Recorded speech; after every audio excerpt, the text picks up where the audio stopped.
Hello, Dripping Springs. Ashley Tullis again, and I am, as usual, more excited than I was with the video I did before. Today, I am speaking with Mandy McNutt, founder and head VIP of Schools Out Foods In, and I'm going to let Mandy tell us a little bit more about that program and everything that they do in our community.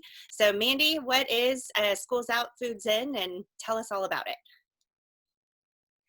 Schools Out Foods In is a summer food assistance program for Dripping Springs families. This started, this will be our seventh year. We just identified a need. Our church identified this need. As we were getting to know our community and asking what does need look like in Dripping Springs, we just kept hearing when schools shut down, there are a lot of kids that go without access to consistent meals. And so when we looked around, Dripping Springs, we thought, wow, that seems a little crazy, and that just shouldn't be, because we do live in a very affluent part of this area. And so we just started putting our heads together and asking questions and one another, and we had Schools Out Foods In going. Our first summer, we collected over 1,000 bags of food in less than 4 weeks. And that momentum has just continued. Our community is so giving and so kind that we have continued to feed kids every summer since 2014. How many families do you guys serve every year?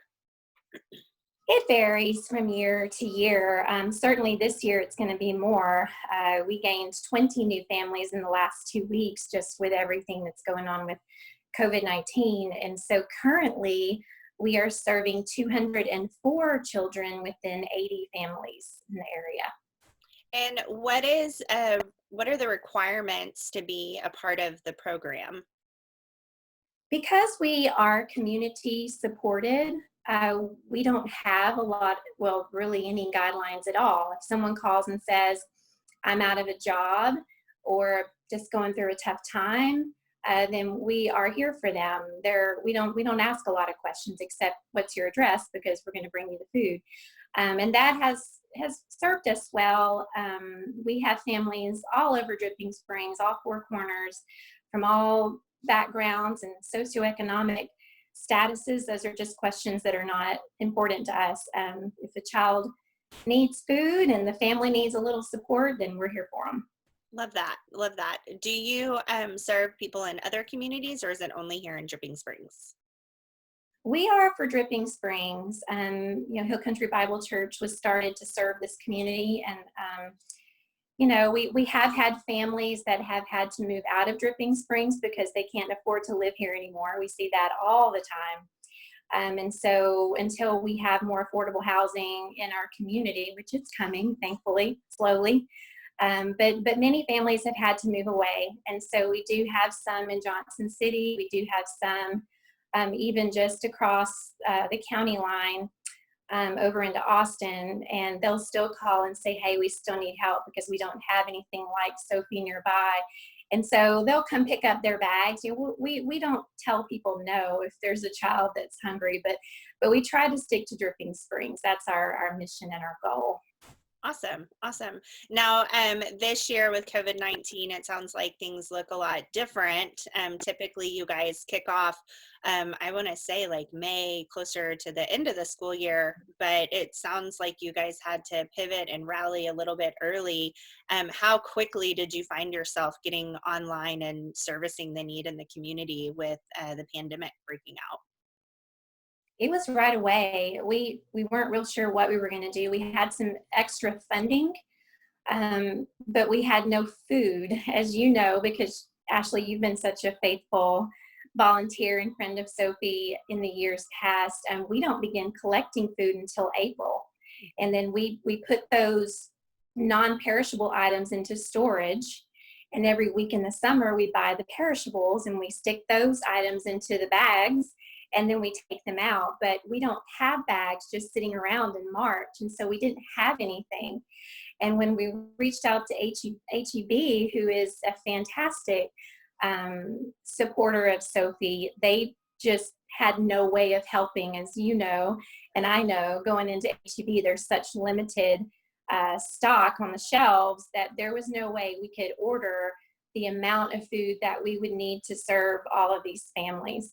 And so they had to turn us down for that reason. And so, you know, we've always felt like God was one step ahead of us every single time. And he certainly was this time. My neighbor, who knows some people who know some people, let me know that Treaty Oak was looking for someone to help out. They wanted to help the community, but they needed to know who was connected to that need. And so I called and said, hey, we need access to food. And they said, well, our partnership with US Foods, you know, we should be able to help you out. And so through Treaty Oak and US Foods and being able to buy food directly from them, we were able to fill over 300 bags, which was, I think, the most and the best food we've ever put out.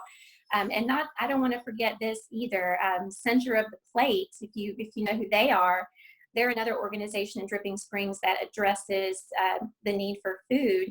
So they jumped on with us and provided frozen pork for our bags. And so we were able, through these different partners, to put together some pretty last minute and wonderful bags of food. I mean, these bags were stuffed with some really good stuff. And so, yeah, we threw it together and it worked out beautifully.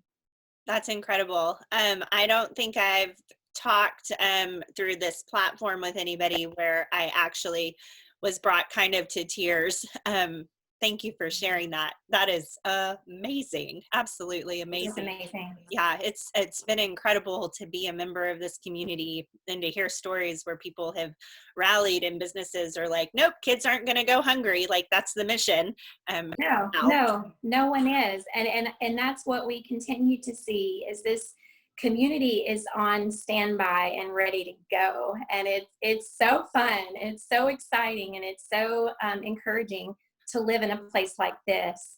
Not only Center of the Plate, but, you know, even like our local civic groups were jumping in and going, hey, we usually support you guys in the summer. How about we cut you a check early so that you can help pay for all this food that you need? And I'm like, yes, please. Someone randomly donated $1,000, just put $1,000 in our account a few weeks ago. So people keep supporting us. And as long as they do, we will keep doing what we do. What is the need for Sophie right now? What can people in the community do today and contribute? Do you need delivery drivers? Do you need bag stuffers down the road? Is financial the need? Tell me a little bit more about that. You know, I have never been one to take funding when we didn't need it. I like to have just enough in that account. And after 6 years, I can kind of gauge what we need. And so people in the past have said, can I give? And I'm like, no, wait, because we don't need it right now, but we will, and I'll let you know. But now is that time actually when we do need it. And so the monetary donation really is the biggest thing. When we purchase food from US Foods, you have to buy things in bulk, you know, because they service our restaurants and different venues. And so that is a whole different setup than what we're used to. And so buying in bulk means things cost more and we have to buy containers to break things down. And it's just a whole different deal that we're learning to navigate through. So it is financial. We don't need drivers because I think we're going to be switching to a drive-through system in order to better protect our volunteers. We're going to just kind of house this out of our church for now. We're right there next to Goodwill, so we're centralized in Dripping Springs, and we'll just set up an assembly line where people can drive through and we'll, you know, hand off the bags.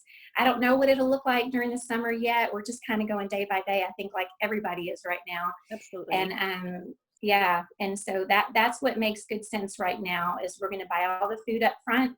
We'll bag it up, probably with 4 or 5 volunteers wearing masks and gloves, because the fewer number of people exposed to the food, the better. And then we'll ship it out as people drive through, and then we'll see what summer looks like. But yes, to answer your question, we need money right now. How can we get you money? How do we do that? Yeah, so all of our money goes through our church. That way it's safe and I never see it. But they can give online, and that's HCBCDS, which is Hill Country Bible Church, Dripping Springs, hcbcds.com/giving. And there's a drop down box where they can select Schools Out Foods In, and it'll go straight into our account. Awesome. Awesome.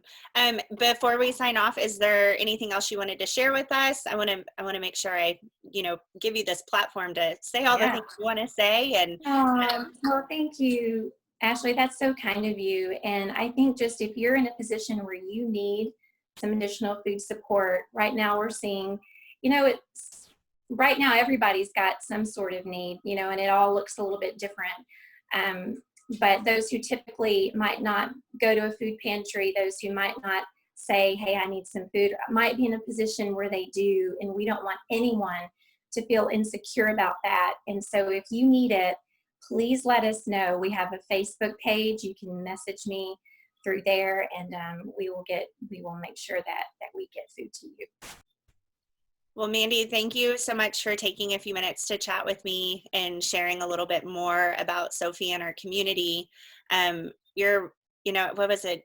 Mr. Rogers said, like, look for the helpers in time of crisis. You're a helper all the time. Yeah. All the time you're a helper.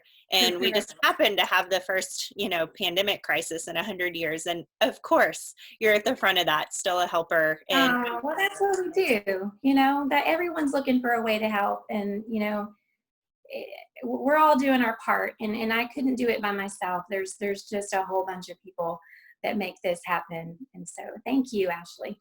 well, thanks for leading the charge and leading other folks on, how to be the helper. Again, I'm just in awe of what Sophie does, and I'm in awe of you as a leader in our community. So from the bottom of my heart, thank you. I think that's gonna wrap it up for today. But again, I hate to cut you off if if you wanted to share anything else, but I think we're all set. So thank you so much, Mandy. I hope to see you soon. I've been letting my friends and folks in the community know that whenever we're allowed to hug again, girlfriend, you're gonna get the biggest, most awkward hug from me. I can't wait to see you again. Can't wait. Bear hug it. All right, Mandy, well, you take care, be well, and I hope to see you soon. Yes, ma'am. Thank you, Ashley. Bye-bye.